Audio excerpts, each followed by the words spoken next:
So today we have Larry Tilghmon, like I said. He was a big skater in the 70s and 80s here in the Columbus area. Can you tell us a little more about the 70s? The 70s was a lot different than it is today, that's for sure. No internet or anything like that, so we got all of our skateboarding information came from magazines and going to contests and just meeting people. And you would hear a place that people skate, and you go there and find out and you meet people. There was no other way to do it, you know. What kind of magazines? Well, we have Thrasher today. It wasn't Thrasher then. No, the Bible was Skateboarder magazine. The Bible? That's what we called it. It was a skate, not the Bible. It was a skate. It was like the Bible for skateboarding to us, because it was our complete connection to what's going on in the skate world. You know, I mean, it was the main one. There was some other magazines also, but that was the main one. When exactly is it that you knew that you wanted to start skateboarding, and was there anybody that maybe pushed you to starting? Well, okay, that's an interesting story. We used to, just a little bit of backstory. Before that, we used to do bicycle motocross, which was a lot different than BMX is today. We actually did, emulated motorcycle racing, down hills. We'd race each other, bit jumps and things like that. And we had done that and got burnt out on that. And we kind of was like, we had a whole crew of people that we did stuff together, and we kind of got faded out, and we were kind of looking for something new to do. And I happened to be in Panama City, and I'd always go in the magazine rack at the RV campground store and look at the magazines. I used to look at the surfing magazines, because they didn't have them in Columbus, and I always thought they looked really cool, surfing and stuff. And summer of '75, I went down, I was looking at them, and I looked down, there was a guy on a skateboard going around the pool on the cover. I was like, man, that looks pretty cool. I started looking at that, and I immediately liked it. I was like, I love this. This looks great. So I got my mom to let me buy it, and I brought it back to Columbus, and I called some friends, and they were all stoked on it too. Next thing you know, we're going to Kmart, buying the real cheap board, and we tore those up and started buying new boards after that. Then we started ordering them from the magazine, because you couldn't buy a good board anywhere locally or anything. You remember what year that was? 1975 is when I first started, the summer of '75. Can you remember the music hit for that year? Oh God, I'm sure we'd probably listen to Ted Nugent by then. But I can't remember it was on the radio hit like that, but we were listening to Led Zeppelin and all that kind of stuff at that point. You're more Sabbath than disco. Oh yeah, of course. All right. We never did any disco, man. Roller disco is overrated. Oh no, the only time you see me in a disco club is occasionally they would have a band in a disco club, and sometimes they had a really good drink special, and we'd go there for that. Alcohol, LSD, and babes. All right. The mind-expanding drug. There you go. Did you do LSD? Yeah, maybe. What number am I thinking? Number year? What number am I thinking right now? Oh, man, I don't know. I'm missing that joke. Dang it. The government thought it was a mind-controlled drug. It was a mind-expanding drug. He knows what I'm thinking. Oh, well, I knew that you were going to say that. Oh, shit.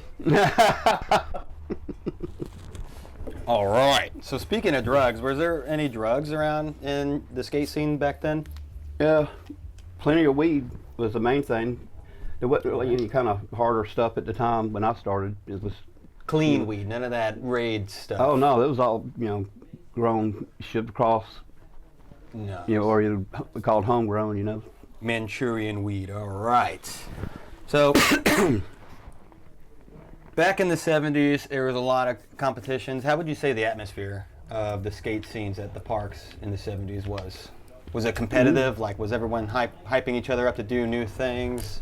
Yeah, especially depending on what crew it is. It's same as today. You see little kids that don't really know what they're doing, and we had that kind of scene still. But we didn't have any scooters, and really no bicycles. Occasionally a roller skater, and but it was all skateboarding. It wasn't any other stuff. But we pushed each other, especially my group of friends. We pushed each other real hard.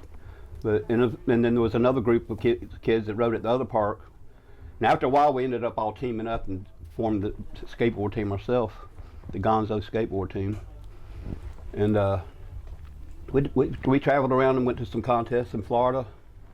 And you said Panama City? Well, no, I was just down there on vacation for that.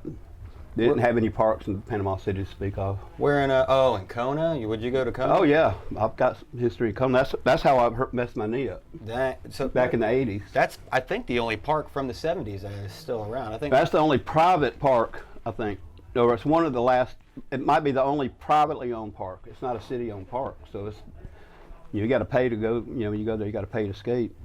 I've been to Kona about 3 times, and right when you walk out of the shop area into the skate park piece, there's a big brown, like freestyle looking bowl. How is that used in competitions?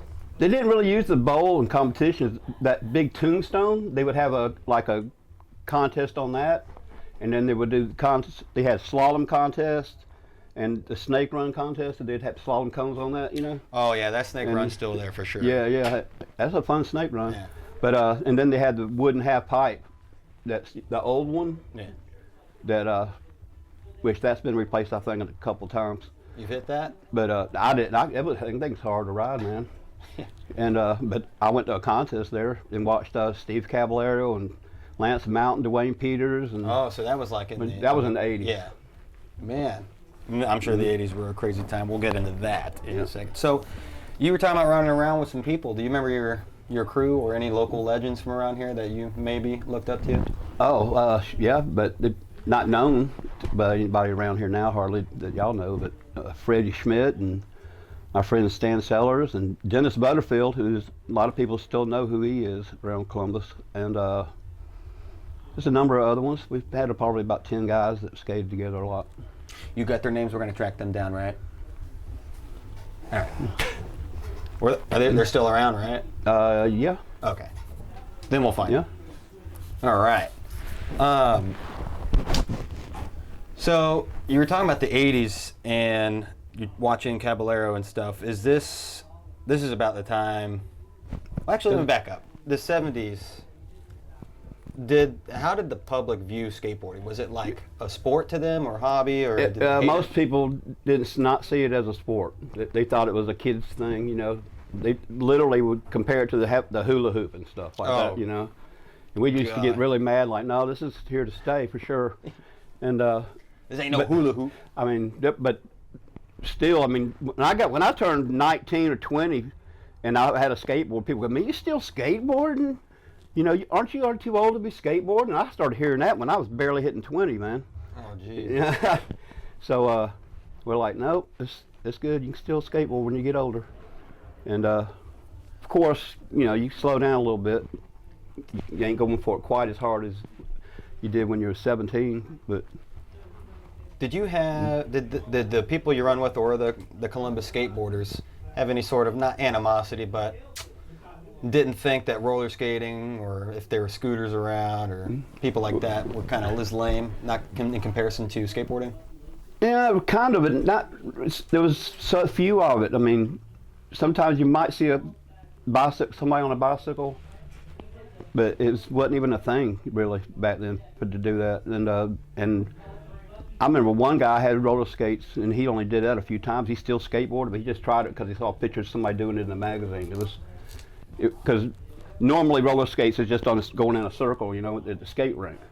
And so seeing somebody doing it up on the wall and stuff, he just gave it a try, and it looked kind of fun, you know. Man, so it was the era of peace and love. All right. Yeah, man. There wasn't any parents dropping their kids off and kids running through the park and stuff like it is today. Oh yeah. Not really, you know. I mean. So what kind of? I know that y'all had style on skateboards, a lot of leaning, maybe vert slides and inverts. We'll get into this for sure. Yeah, that was pretty new at the time, yeah. Which is blowing my mind that this was the 70s, honestly. I mean, to see an invert in the 70s, I'm sure before an ollie, people are like, how did he get his board body high over this? Well, we finally did figure it out about I don't know how much longer it was, but maybe a year later when it started being more prevalent, and you started seeing people in the magazines doing it. Like they figured out how to actually do it instead of like right here. We're just trying to still figuring it out. Like on that run right there, this pool had a kind of a nice steep hill. You didn't have to push. You just could stand on your board and start going. And I went too fast on that one, and because the other ones I was almost making, but I had my hand on the wall. And that one I went too fast. And is the invert something that you were learning on your own and then was getting it, or is it something someone pushed you to do or from helped you? pictures only. I seen pictures of it, like Jay Adams and a few other people in the magazines trying them, and so I used to try to do them. I got a picture of me doing it in that bowl off of a extension ramp, doing one, and that was even with older equipment than that. So this is a Z-Flex. Is that like your typical setup, or was that new at the time? That looks like a brand new board. Well, that was a new board that was out at the time, but those boards, man, they messed up easy. But they didn't hardly have a kicktail at all. I mean, it was very slight kicktail, and because it was made of fiberglass, it would fall, and when it would slide, it would just wear off what little kicktail you had. Dang. And the noses would crunch really hard if you ran into a curve hard. You start to drill wood on the tail and stuff? Some people actually made their own nose rails. Oh, yeah, those were cool. Those are still around today. People are still making those. Yeah. What'd your parents think about skateboarding? They seem to be okay with it. They're the ones that provided all the boards. I wasn't working hardly back then, and so they paid for most of my equipment, and I was going through all kinds of boards. Sometimes if somebody would give me their old board, and I would like it and keep it, you know. Do you remember the trucks or wheels? Oh yeah, well, that one right there is exactly, it's a Tracker mid-tracks with Tunnel Rock wheels, and it's a red Z-Flex. Red Z-Flex. How red? Racing red. Yeah. All right. So, Ken Forsyth, is that someone you ran with, or is that just someone you've seen around? Well, back in these days, he was just one of these kids, like these guys standing up here. He was just one of the people I didn't really know, but he would always sit at him and a few others. They would always watch us a lot. I think he remembers you when he was younger as well. You showing up out of nowhere with a leaf blower and helping everyone out to skate up out of nowhere. It didn't matter. Yeah, where was that at? I don't even remember. Sorry. It's all the time, I'm sure, right? Yeah, it was numerous events. Oh, you talking about at the skate park? Yeah, okay. There, you'd show up at street spots and we'd be skating. Okay, yeah. Especially if it was a ledge or something, you could blow all the leaves. Okay, I remember doing that, and I did. Yeah, okay, I can remember doing that a couple times at a few places. Do you, even though, I'm not gonna get into that yet. All right. Well, one thing I did want to touch on, if you don't have it, is when skateboarding started to die off. Oh, you yeah. want to get in that? Yeah, so in the late 80s, they started, like, the Great Skate Depression. Well, not late 70s. It was late 70s? Yeah, The 70, crashing down 79. parks? Yeah, the park started closing, and both of ours closed within a week of each other. And we kept skating them anyway, you know, going through the fence. And one of them, to save money, that they even removed the whole fence. I guess he sold it to somebody. So it wasn't even a fence around the one on Box Road.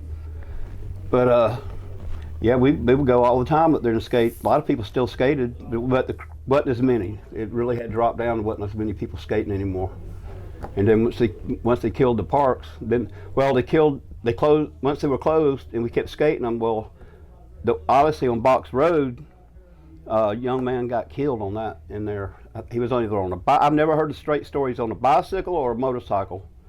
And he went up the highest point in the whole park, but went down in the bowl behind it. So it was even from the bottom of the bowl, from the top of that snake run, it's probably a good 25 feet, 30 feet. Damn. At least. So it was at least on two wheels.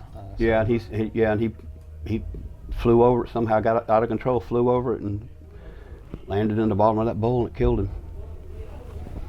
And yeah. So right after that, they bulldozed the skate parks. Oh yeah, I'm sure that didn't help. Yeah. And then we didn't have anything like that. It was literally back to the streets and just trying to find spots. You know? What kind of stuff would y'all do in the streets? Trying to emulate stuff we did in the parks, but without any banked walls.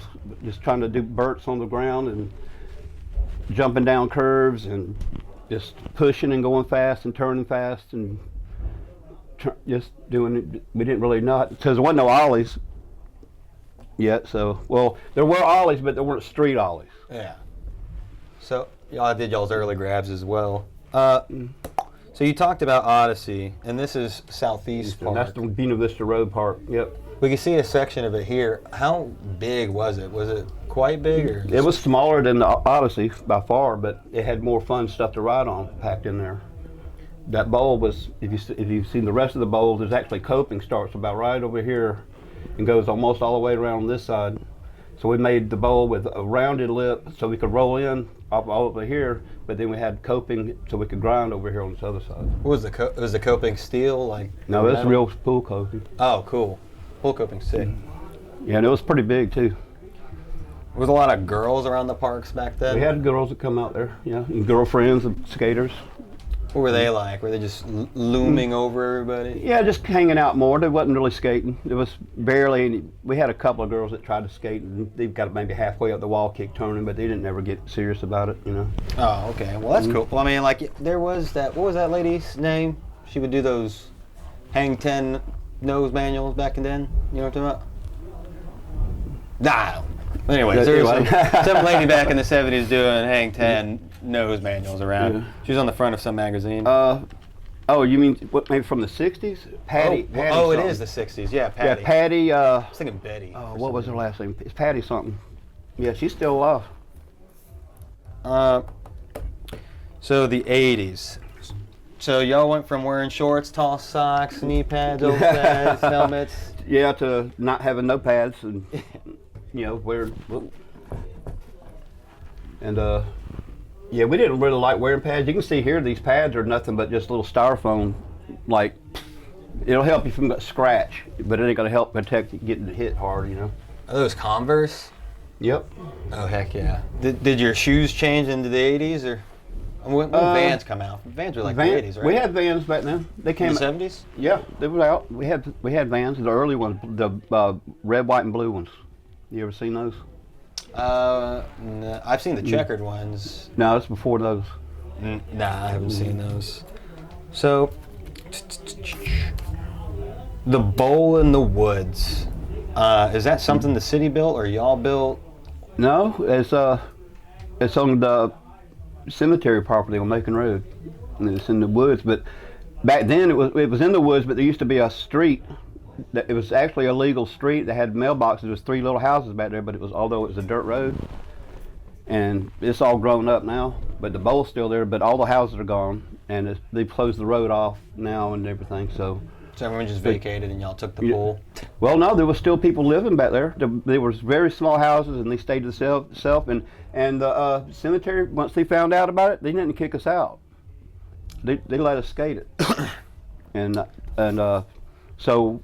And we heard about the bowl just through people's talking. They said, yeah, there's this thing in the woods. It's like they ride the bicycles around it. And so we went. They said, you want to look at it? We went and looked at it. And like, it looks like a bowl because it was dirt. It was full of dirt, and the only part that was showing was maybe about this part much at the top. So you could get on your bicycle and pedal real fast and keep your speed going to go around and around it.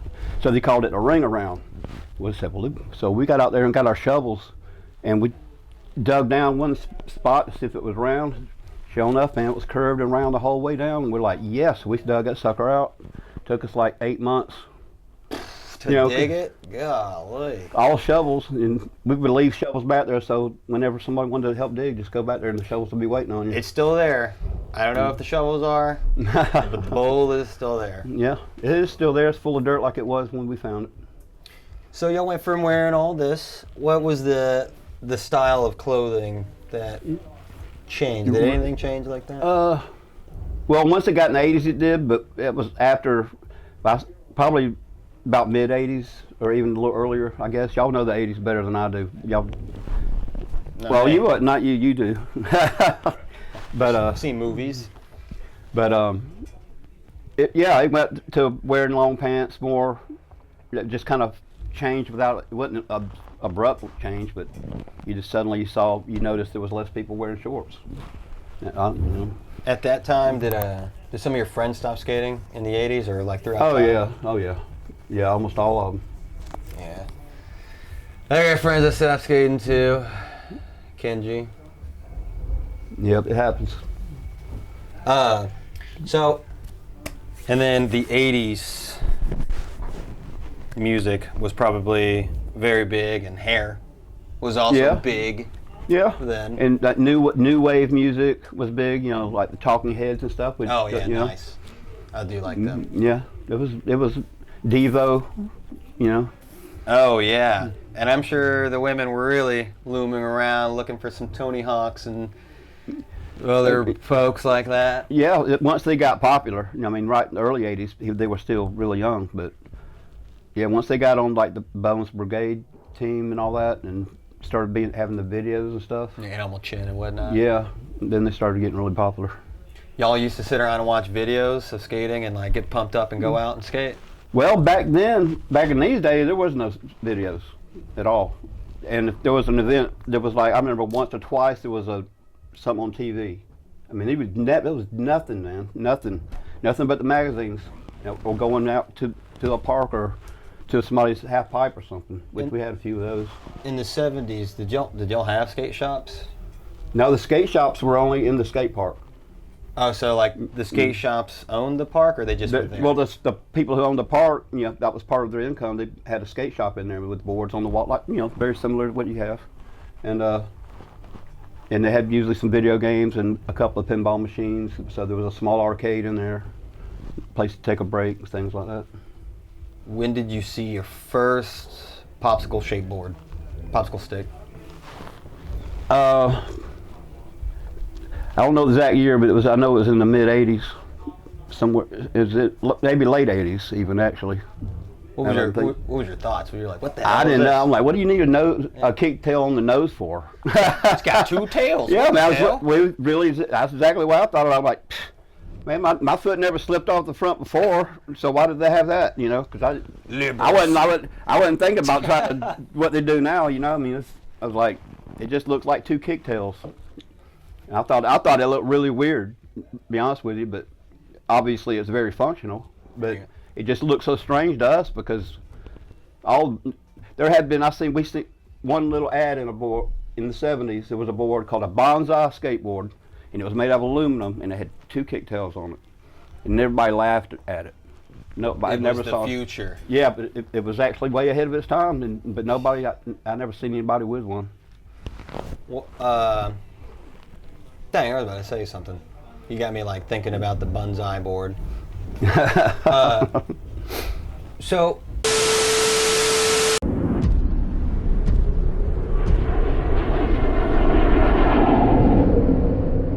you fought well yesterday. Your style is unorthodox.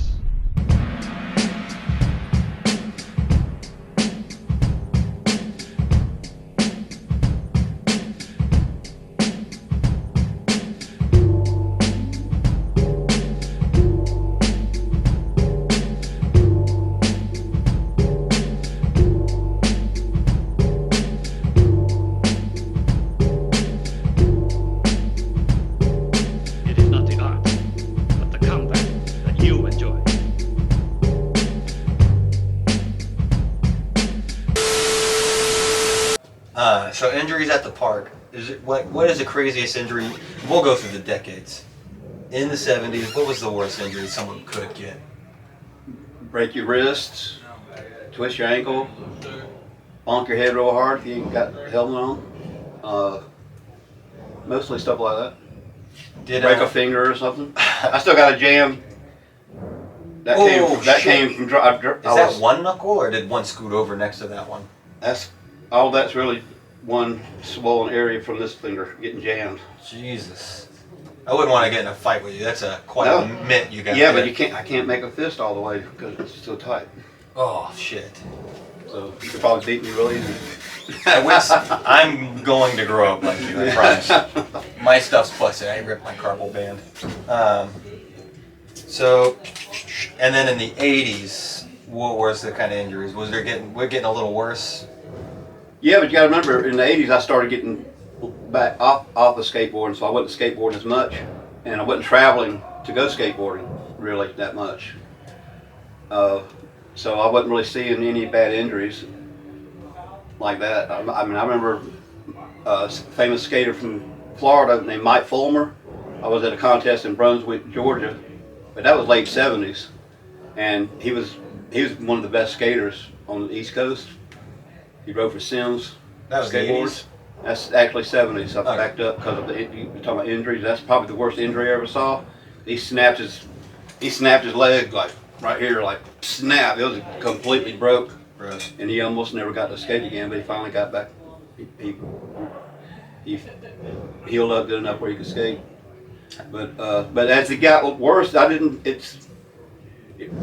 see the worst injuries until like more modern days, like into the Y2K? Yeah, it seems to me like it's like a lot worse injuries.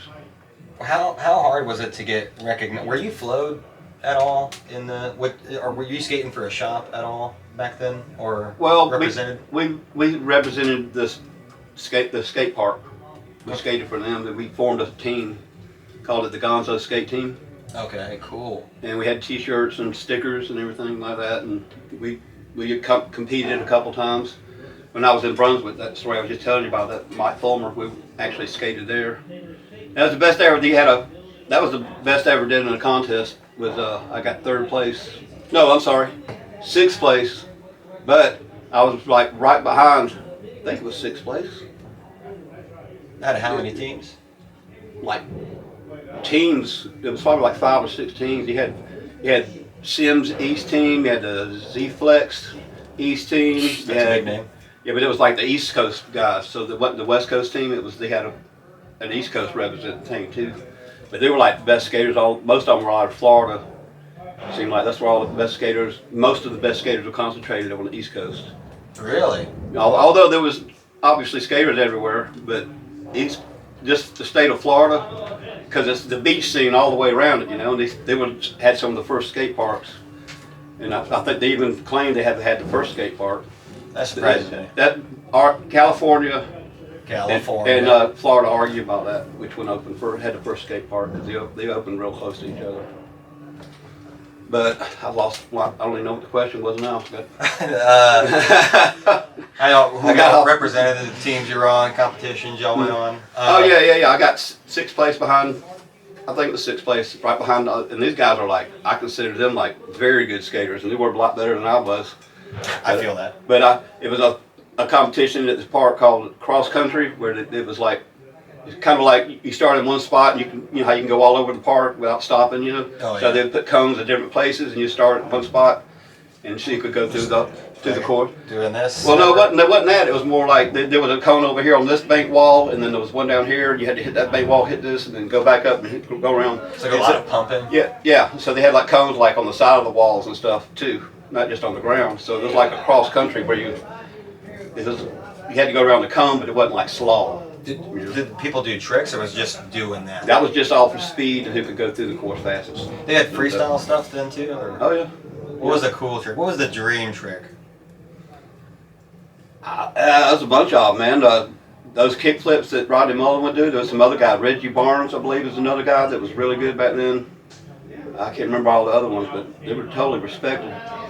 Even though the most popular form of skateboarding was park riding and ditch riding and going fast like that. But then you had these technical guys that we'd watch them and go, man, that's crazy, man. I don't know how this guy's even doing any of this, It was just over our head, like, we just wanted to go fast, Yeah. And this guy's like throwing this board all over the place, like, I don't know what he's doing, but that shit's hard. But we tried to do the tricks. I had a freestyle board.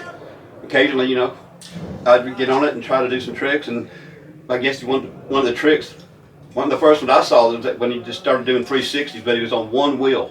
Oh, man. Yeah, Wow. and he was like, If it makes I you just feel thought that better, was crazy. If it makes you feel better, we still don't know how he does it. I know he's like superhuman for sure. Yeah. I heard him talk once. He sounds like a really nice guy. Didn't sound like he had a good childhood though. No, seems very shy. Yeah. And don't talk a whole lot. He speaks softly, I guess you could say, it seems like. How do you feel from seeing the competitions from the beginning and then skateboarding actually being an Olympic sport now? That's just crazy to us. To me, it would have been crazy to everybody if we knew that was going to happen. But Yes, it's gone. It's come. We never imagined it would be like it is now. You know, because back then it just, like I said, it was not a lot of people. Wasn't accepted really everywhere. I remember the very first time I was in Columbus, I saw a no skateboarding sign on the sidewalk. I was like, they actually recognize us now?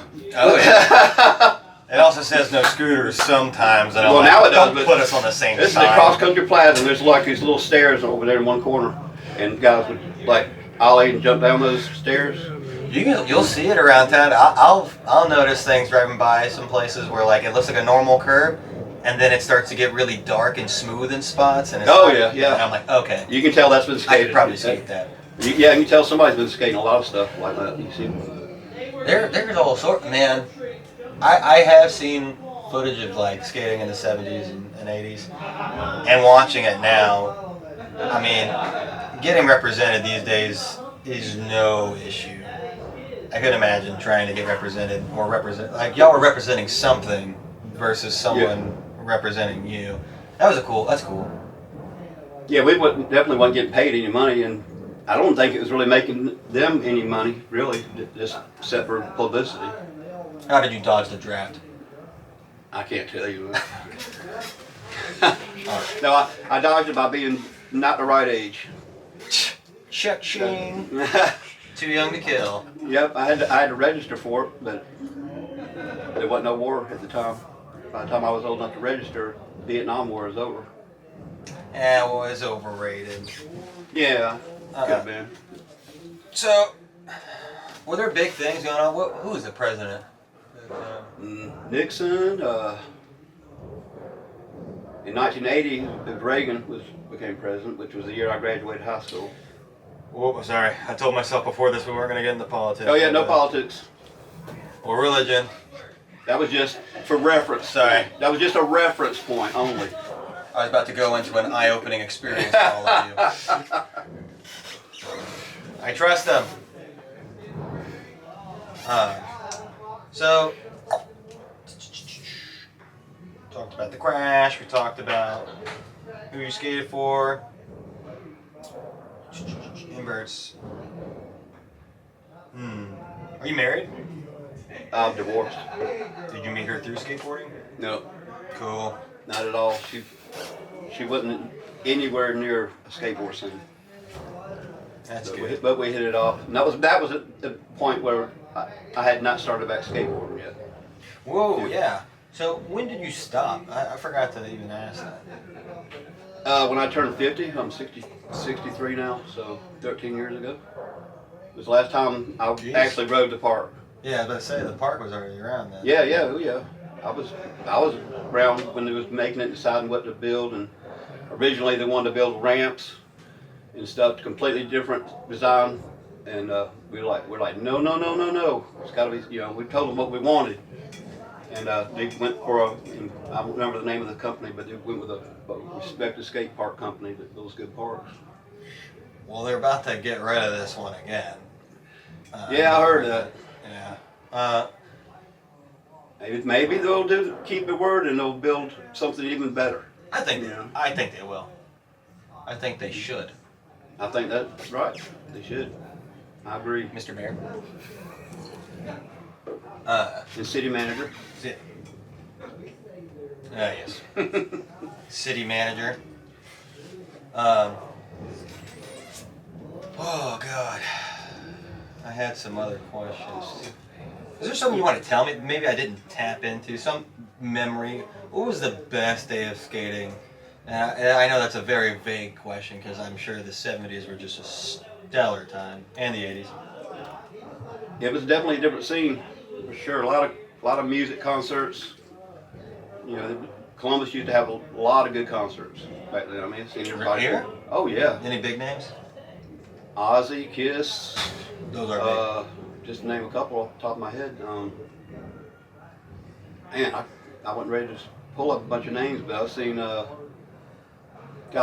from bands in early 70s you probably never heard of. Me? They used to come here. I love music. Black Oak, Arkansas. You ever heard of them? No. There's a song they had, Jim Dandy to the Rescue. That was their big hit. But you know, that's something you can check out later if you feel like it. But Jim Dandy and the what? no, they're called Black Oak, Arkansas, and their hit was Jim Dandy to the Rescue. Jim Dandy. That was their big radio hit. That's gonna be Yeah. easier to remember. Yeah. Jim Dandy to the You rescue. just put that in, and it'll come right up. Sure. Let's see. I started back skateboarding in the early 2000s, very early 2000s, when I saw that they were starting to open up parks again here and there. You know, like indoor parks, privately owned parks, and then some of them they were scattered around. But I heard there was up. Then I heard there was one in Newnan, Georgia, and I still had this one longboard. It had a kicktail on it, but it was like 40-something inches probably. It's probably that long.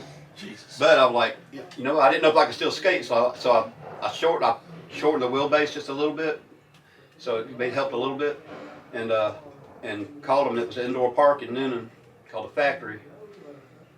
Obviously all ramps, and I was like, man, I'm gonna go try skate, man. And I was like, I got to try to do it. I'm missing it so bad, and I'm divorced now, and so I just went up there, drove up there by myself, and took my big old long board, the only person that had a big old goofy long ass long board in the park. But I just wanted to see if I could still ride and kick turn, you know. So, and I could, and I was like, it was pretty fun. And I was like, man, this is great. So that's when I bought another board and got updated. And I would let my friends know. I was like, my friend Stan, I was like, man, I started skateboarding again. You got to get you a new board. And he got a new board. Next thing I know, we ran into another friend, and then I ran back into Ken Forsyth. And we started hanging out and skating wherever we could find, and it went on there for another until my knee just wore out so bad it couldn't take the bending and stuff anymore. You know? Let's get a new one. That's what I want to do, and I've just now gotten to where I can do that. I got another issue I got to deal with first before I can even think about that though. We'll take care of him. Were you a ruffian, would you say? What kind of... A what? A ruffian? Were you back then? What is that? I don't know. Old-timey word for a bad child. I don't know. The wrong crowd. Yeah, kinda. I mean, we wasn't like criminals. We tried to be nice to everybody, but we were very mischievous, and I didn't do good in school, and skipped a lot of school. To go skateboard in that bowl in the woods, actually, many times. And sounds like a ruffian to me. I mean, yeah, I wasn't wearing khaki pants and, you know, golf shirts and stuff like that, which was considered preppy back then. Oh, you know? Yeah. Just slick their hair back and Yeah, like, you know. gold chains and stuff. You know, I'm talking about like golfing and dress. That was the style? That was conservative and preppy and stuff, like in school, and there was, you know, the goody guys and girls. I think it's golf. I mean, not golf. God. Golf. No, I think golf looks like it's fun and stuff, but I mean, I play golf. I don't dislike it. It's weird. Yeah, I don't dislike it. It's fun hitting the ball. Just I can't the get it. style that they used to wear. And that was back in the 70s. Now it was like tuck in, nice alligator belt. You know, got the collar with the. I don't know. It's just. You don't put your hands on me. My daddy's gonna sue you. It's people like that. Yeah. I hate those guys. Yeah, Lawyers, that is. Yeah, we were definitely anti-social kind of, you know. I think that's a lot of skateboarding. A lot. Falling. Yeah, I mean, I twisted my ankle. We got at the park raining one day, and we started thinking, let's go do some slides and stuff. And I slid the wrong way and twisted my ankle, and that was one. And of course, my jammed middle finger and my messed up knee, rotator cuff damage from doing laybacks. You know what a layback is? Oh yeah. Yeah. Those are cool. I used to love doing laybacks, man. Man, your arm was stretched way back, way back. That's still a big time trick these days. Yeah, I love those. Those are so much fun. There's a dang. I also blanked again. I don't know. Is there anything like I haven't touched in that you really like maybe want to talk about? Let me think. What was work like in that time? Like, I mean, like trying to bounce around. I'm sure you worked, but like between working and skating, and you're like, eh. Well, I was in high school during the first 5 years of skating. Well, six years of skating, and then well, about 5 years, I guess. And I don't know. Snow cone hut. I worked at Red Lobster, right down the street from here. That was my first job. And I worked with my dad before that. He actually owned a men's clothing store where they sold a lot of that preppy, conservative clothing and stuff. And so I helped in that store a lot of times.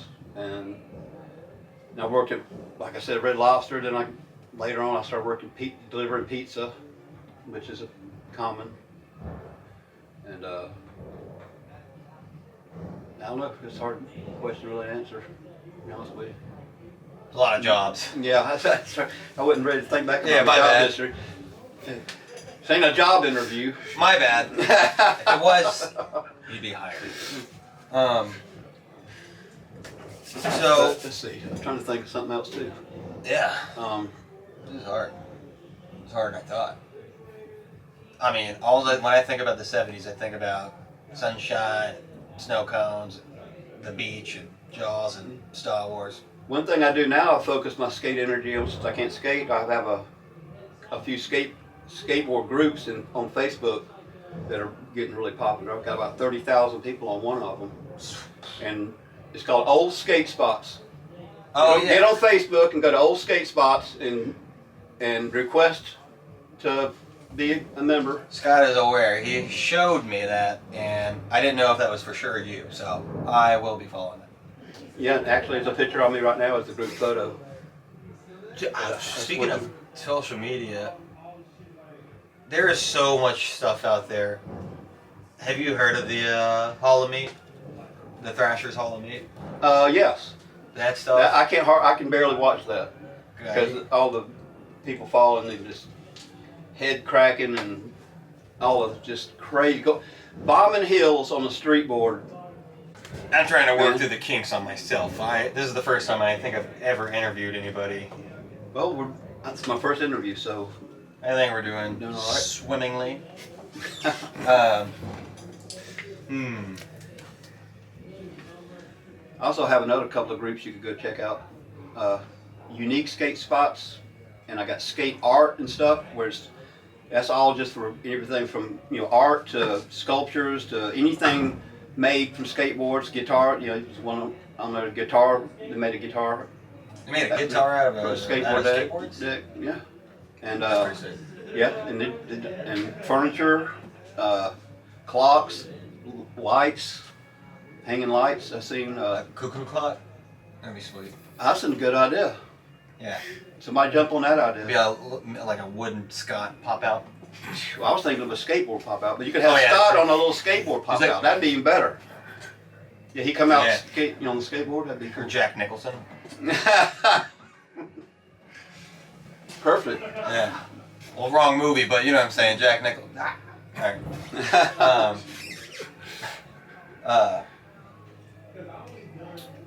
Well, damn, really, I honestly ain't got no. You, Scott, you have any questions? Or no? Is there something you want to bring up? If not, I'll close it out. No, you guys did. All right, so we're gonna thank Larry Tilghmon for coming in and telling us about the history of himself here in Columbus as Ripper from the '70s here until now, and also the Cuckoo's Nest has a posse, and if you want some posse too, come on down to the Cuckoos. For real, come get something. And if you don't, we'll find you. It's a cool place. Yeah, we can see who views this. So, we'll find you. Yeah, it's good. I'm fine. All right, awesome. That works.